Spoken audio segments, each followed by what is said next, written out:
Le président de la République du Sénégal quitte Nouakchott après une visite d'amitié et de travail dans notre pays, sa première depuis sa prise de fonction au tout début de ce mois.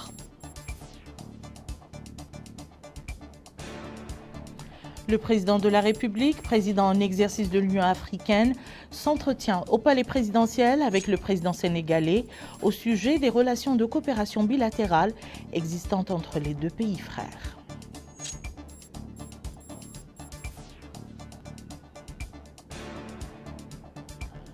Le Premier ministre reçoit le directeur général de l'agence universitaire francophone.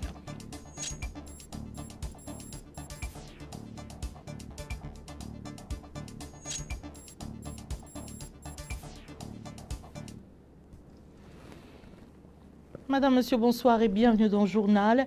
Son Excellence le Président de la République du Sénégal, Monsieur Bassirou Diomaye Faye, a quitté la capitale Nouakchott ce jeudi soir après une visite d'amitié et de travail d'une journée en République islamique de Mauritanie, qui était son premier déplacement à l'étranger depuis sa prise de fonction au tout début du mois courant.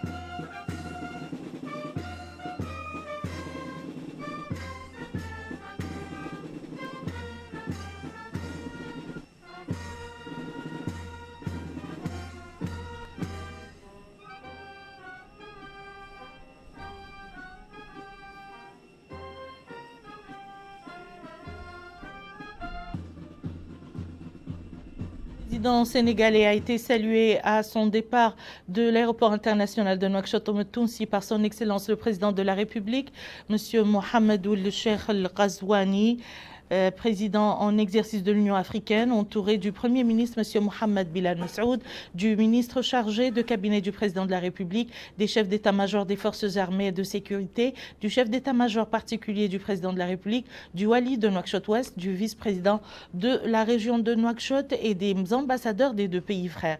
Après avoir écouté les hymnes nationaux mauritaniens et sénégalais et passé en revue des unités des forces armées venues rendre les honneurs, son Excellence le Président sénégalais a fait ses adieux au président de l'Assemblée nationale, au président du Conseil constitutionnel, au ministre secrétaire général de la présidence de la République, au ministre conseiller à la présidence de la République, aux membres du gouvernement, aux dignitaires de l'État, aux membres du corps diplomatique africain accrédité en Mauritanie et à un certain nombre de représentants de la communauté sénégalaise résidant en Mauritanie. Le président du Sénégal était accompagné lors de cette visite d'amitié et de travail en Mauritanie par une importante délégation comprenant Madame Yassine Fall, ministre de l'intégration africaine et des Affaires étrangères, Monsieur Malik Ndiaye, ministre des Infrastructures et des Transports terrestres et aériens, Madame Fatou Diouf, ministre des Pêches, des Infrastructures maritimes et portuaires, Sonar Ngom, ministre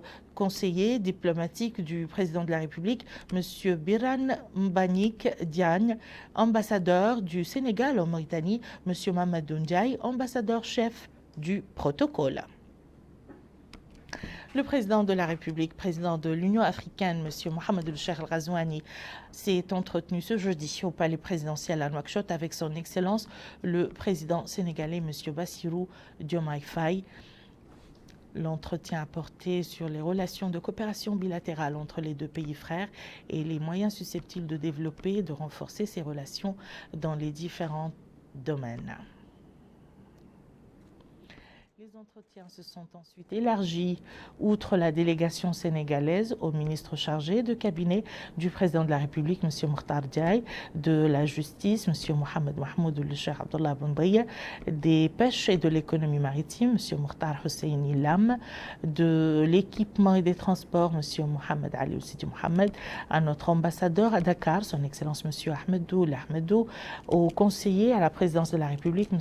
Ahmedoullah Badi Hmeida, au chargé de mission à la présidence, M. Ahmed El-Bahini et Haroun Traoré, et à M. Shamsiddine Saoudaina, directeur général des hydrocarbures, son Excellence le président sénégalais, M. Bassirou Diomaye Faye, effectue actuellement une visite d'amitié et de travail dans notre pays, première sortie de son pays après son investiture à la magistrature suprême. Son Excellence le Président de la République du Sénégal, M. Bassirou Diomaye Faye, est arrivé ce matin à Nouakchott pour une visite d'amitié et de travail en République islamique de Mauritanie. Sa première visite à l'étranger depuis sa prise de fonction au début du mois.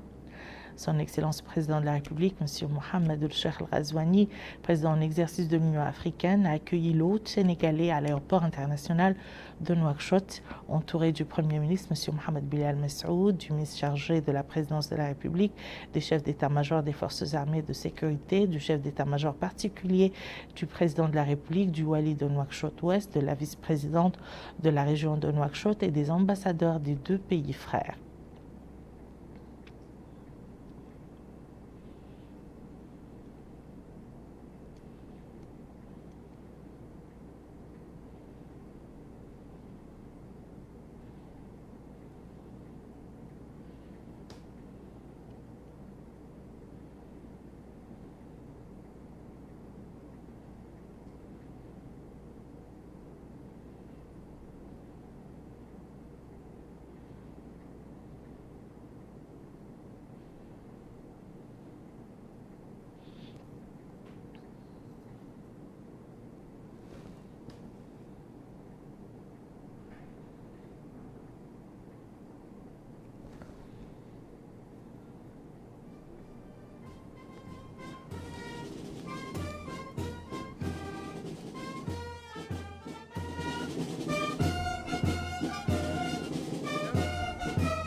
Après avoir écouté les hymnes nationaux mauritaniens et sénégalais et passé en revue les unités venues rendre les honneurs, le président sénégalais a salué le président de l'Assemblée nationale, le président du Conseil constitutionnel, le ministre secrétaire général de la présidence de la République, le ministre conseiller de la présidence de la République, les membres du gouvernement, de hauts dignitaires de l'État, des membres du corps diplomatique africain accrédité en Mauritanie et des représentants de la communauté sénégalaise vivant en Mauritanie.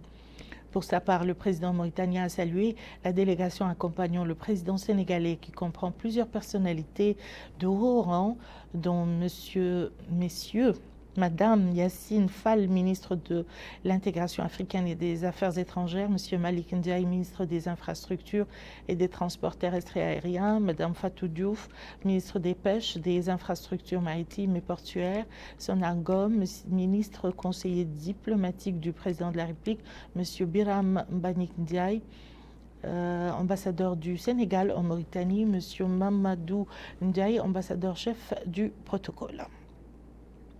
Les relations entre la Mauritanie et le Sénégal puissent leur source dans les profondeurs de l'histoire où l'échange spirituel a prévalu entre les deux pays frères voisins et où les brassages humains, scientifiques et culturels ont été constant. De même, la coopération bilatérale et le partenariat économique entre la Mauritanie et le Sénégal sont entrés dans un âge d'or avec l'accord d'exploitation à deux du champ gazier Grand Tortue Ahmeyim et dont la production est très attendue sur les marchés internationaux. Aminata Khan nous en dit plus. Profonde, séculaire et solide, tels sont les qualificatifs des relations qui unissent la République islamique de Mauritanie à la République sœur du Sénégal. Une histoire commune renforcée par le fleuve Sénégal qui s'étend du Waalo au Sénégal en passant par Chemama au Trarza et dans le sud de la Mauritanie au Gorgol et Guidimaha. Et pour raffermir ces liens de bon voisinage séculaire tissés par le son, la spiritualité, la géographie, la culture et l'histoire, ces deux peuples ont entériné plusieurs accords de coopération dans divers domaines qui témoignent d'un passé, d'un présent et d'un avenir radieux entre ces deux pays. Des perspectives d'avenir qui se pointent à l'horizon aujourd'hui sur le plan économique avec la découverte du champ gazier Tortue Ahmeyim que les deux pays ont en partage et dont les travaux d'exécution ont atteint aujourd'hui le seuil de 90%. L'exploitation de ce gaz ouvrira de nouvelles opportunités et des perspectives prometteuses pour les deux pays frères, qui ont une volonté manifeste de hisser cette coopération bilatérale au niveau de l'ambition qui les habite et des projets qu'ils portent, ceux de bâtir un avenir meilleur au travers d'une trajectoire de développement innovante qui prenne en compte l'impératif aujourd'hui incontournable de solidifier la coopération bilatérale pour faire du couple Mauritanie-Sénégal un moteur de prospérité dans la zone. Et pour impulser une nouvelle dynamique et élargir le partenariat noué entre ces deux pays, plusieurs exemples de partenariats réussis, comme nous pouvons le constater avec l'organisation de la mise en valeur du fleuve Sénégal, qui démontre aujourd'hui une gestion réussie du fleuve à travers la mise en place du barrage de Djama et de Malantali qui permet l'irrigation de plusieurs hectares, mais également l'électrification des centaines de villages. Les échanges commerciaux à Rosso sont nul doute l'expression la plus éloquente d'un voisinage où tout le monde communique avec une seule langue, celle des échanges qui se font tout au long de l'année à travers ces deux fleuves, Rosso Mauritanie et Rosso Sénégal. Un autre projet ambitieux a vu le jour il y a 2 ans. Il s'agit du pont long de 1,5 km qui est en phase terminale et qui permettra de fluidifier les échanges et le transport des biens. Le Premier ministre, M. Mohamed El-Bilal Massoud, a reçu mercredi dans son bureau M. Salim Khalbouz, directeur général de l'Agence universitaire francophone. La rencontre qui s'est déroulée en présence du ministre de l'Enseignement supérieur et de la Recherche scientifique, M. Nyang Mamadou, de la directrice du cabinet du Premier ministre, Mme Aïcha Valverges, et du conseiller au cabinet du Premier ministre, M. Mohamed El-Mokhtar Sidi Mohamed Nah, a porté sur les différents domaines de coopération entre la Mauritanie et l'Agence universitaire de la francophonie, les moyens de la valoriser et de la développer et les questions d'intérêt commun. À l'issue de la rencontre, l'hôte francophone a souligné que la rencontre était l'occasion de parler de l'amélioration de l'enseignement supérieur et de la recherche scientifique en Mauritanie, précisant que l'Agence internationale de la francophonie qu'il représente regroupe plus d'1 millier d'universités internationales dont la mission est de suivre les réformes dans les domaines de la recherche scientifique et de l'enseignement supérieur. Il a souligné que la réunion a porté sur les importants programmes menés par le ministère de l'enseignement supérieur en Mauritanie afin d'améliorer les expériences des titulaires de diplômes supérieurs ainsi que d'améliorer la recherche scientifique et l'étendue de son application sur le plan économique. Il a ajouté qu'il s'est également entretenu avec le ministre des priorités de la Mauritanie dans les domaines qui nécessitent le développement de la recherche scientifique et sa promotion de l'économie nationale, soulignant la disponibilité de l'agence à œuvrer pour accompagner le gouvernement mauritanien dans ce domaine. Un atelier de validation du document du Programme national d'alimentation scolaire 2024-2030 a été organisé aujourd'hui à Nouakchott par le ministère de l'Éducation nationale et de la réforme du système éducatif en coopération avec le Programme alimentaire mondial. Le document qui sera présenté traite du nombre d'élèves appartenant à des familles nécessiteuses parrainées par ce programme élargi. Le point avec Maïmouna Lo. Cet atelier de validation du document du Programme national d'alimentation scolaire PRONAS 2024-2030 a pour objectif de garantir une alimentation scolaire durable à base de produits locaux, enrichis pour tous les enfants inscrits dans les écoles de l'éducation de base et les structures de l'enseignement originel. Dans son allocution, le ministre de l'Éducation nationale et de la réforme du système éducatif, Mokhtar Ould-Dahi, a indiqué que cette rencontre intervient pour la mise en œuvre des cantines scolaires sur toute l'étendue du territoire national, que ce programme comprend 3 volets importants qui se déclinent comme suit. Prise en charge de 2 repas pour les élèves de l'école républicaine tout au long de l'année, la commercialisation des produits locaux, et le renforcement du tissu social sans distinction de race, de culture ou d'ethnie. Il a souligné que le programme Kevale figure parmi les importantes réformes engagées par le département dans le but de rehausser le niveau de l'enseignement dans les écoles républicaines. La chef de programme pour le Programme alimentaire mondial, Marie-Berthe Black, a mis l'accent sur l'importance de l'engagement des parties prenantes. Cette présence témoigne de votre engagement à promouvoir une éducation équitable et de qualité et à contribuer à la lutte contre la pauvreté au niveau des ménages vulnérables et appuyer l'économie locale conformément aux objectifs de la SCAP 2016-2030. Saleh Goul Mohamed, président de la Fédération nationale de l'Association des responsables des parents d'élèves, s'est félicité de l'organisation de cette rencontre qui vient concrétiser les accords concernant le programme d'alimentation en milieu scolaire pour la période 2024-2030. Il indique que le programme permettra d'alléger les charges des familles pendant les périodes scolaires et renforcera l'apport des enfants pour une meilleure concentration en salle de classe. Le programme propose une augmentation de près de 10% de bénéficiaires par rapport aux chiffres d'avant 2024, soit environ 209 000 bénéficiaires en 2024 pour atteindre 411 592 bénéficiaires en 2030. Il ambitionne de couvrir 85% des écoles fondamentales et 15% des mahadras.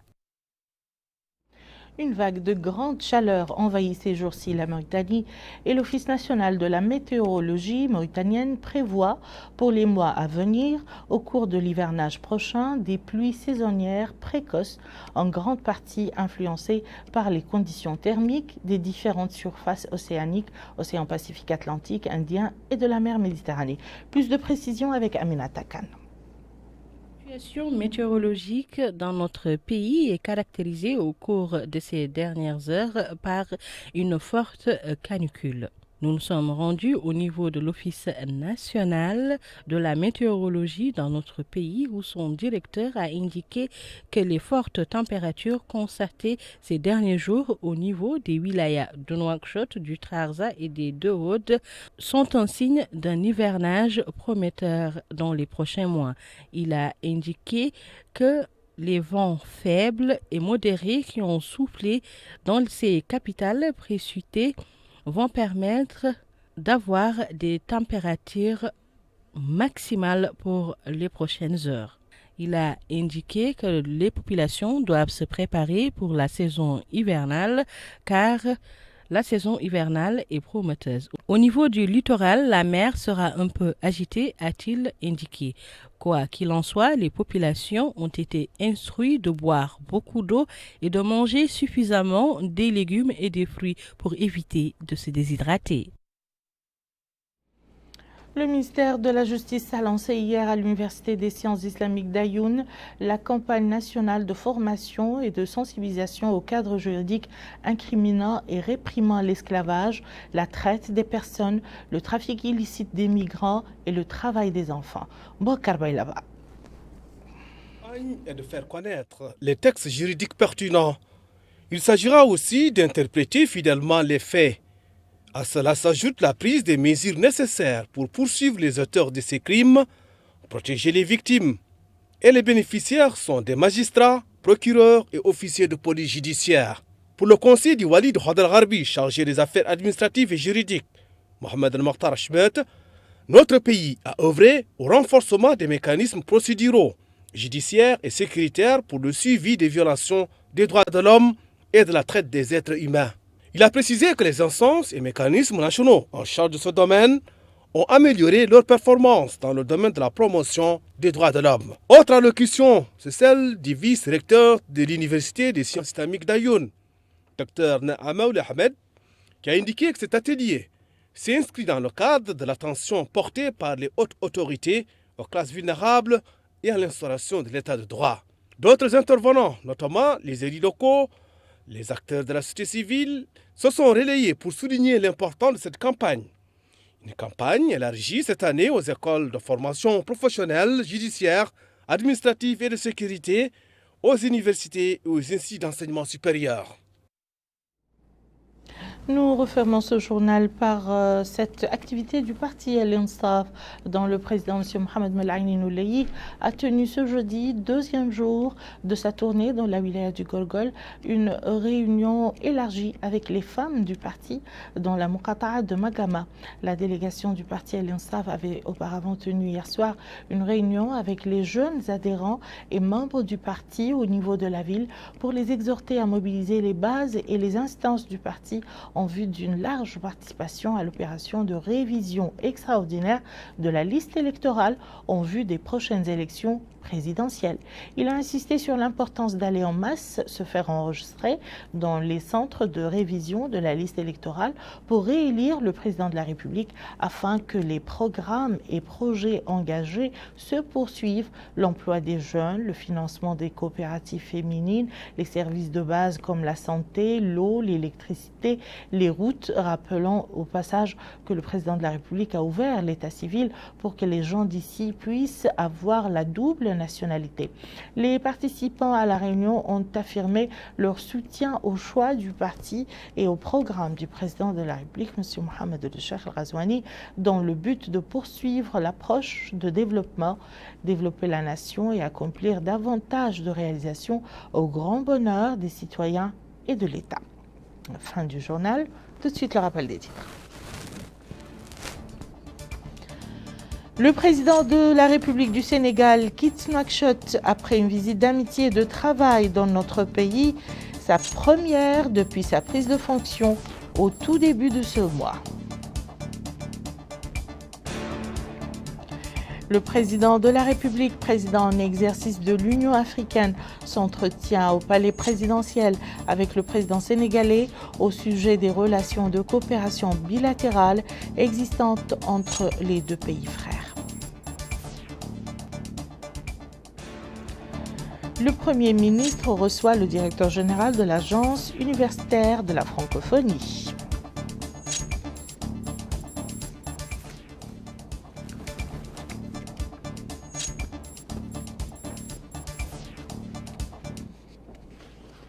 Merci, Madame, Monsieur, de nous avoir suivis. À très bientôt, Inch'Allah.